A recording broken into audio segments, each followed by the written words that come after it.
Welcome back to Pattern of Good Works. My name is Donna, and this week we are taking a look at legislation. So if you have the book, which is called The Specialty Practice of Rehab Nursing, Core Edition, 8th edition, we are actually on page 5, so follow along with us. So last week we talked about the founders of nursing. We also talked about modern rehab hospitals that are still in existence. We're looking into today at the legislation. Legislation was enacted by Congress to assist the soldiers, the children who were afflicted by polio, as well as poor people. There's a scripture that says in Psalm 121 and verse 2, "My help cometh from the Lord which made heaven and earth."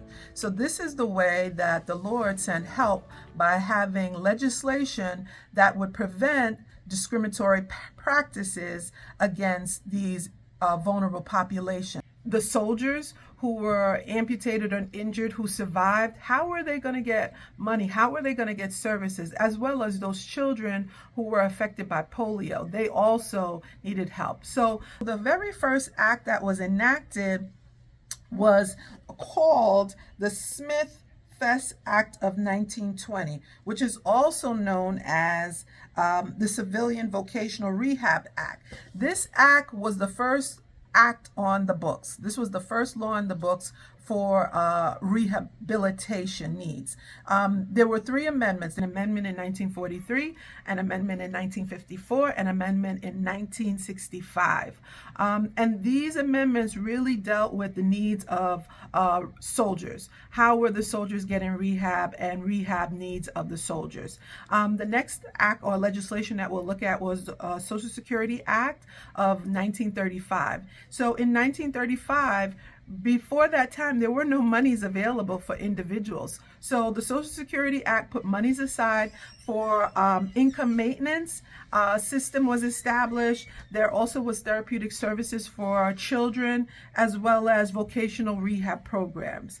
The Rehabilitation Act of 1973 was the first act to address equal access of people with disabilities. And that legislation had 5 sections. There was 501, 502, 503, 504, and 508.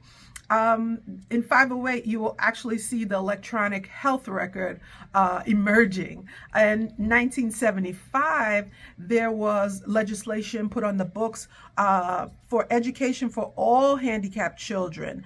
So this was Education for All Handicapped Children Act. And this really ensured free and public education for children, which is great. Before that, they were not necessarily being educated. They were home with a caregiver or a family member or a parent. In 1990, the American with Disabilities Act, ADA, was established, and that also had various sections to it. There was Title I, Title II, Title III, Title IV, and Title V. I love to pay attention specifically to Title IV, which has to do with telecommunication. Many years ago, I had a deaf husband and wife couple who I used to go into their home and take care of them as a home health aide. And their telephone system, when the phone rang, it would light up. So that was the way them, as a hearing impaired couple, were able to know that their daughter or their son or grandchild was calling them. Title IV is telecommunication, the phone system. So we know that hearing impairment, visual impairment shouldn't block you from access to services. So we are grateful that all of these laws were enacted to support and to enhance the quality of life for those who were disabled or those who had an impairment. For the CRRN examination, the expectation is to know each title as well as the sections. I just want to set that reminder here for you. Be sure to review the legislation that was enacted by Congress to assist all of the individuals who needed assistance at that time, which were mainly soldiers, people who were children, as well as those who were in need of services. They were poor people. And so as you study for the examination, review the amendments, be sure to review the 5 sections of the Rehab Act of 1973. Be sure to know the various titles in the American with Disabilities ADA 1990 Act. So thank you again for coming along for this week. Wish you all the best, and I hope to see you next week. Take care. God bless.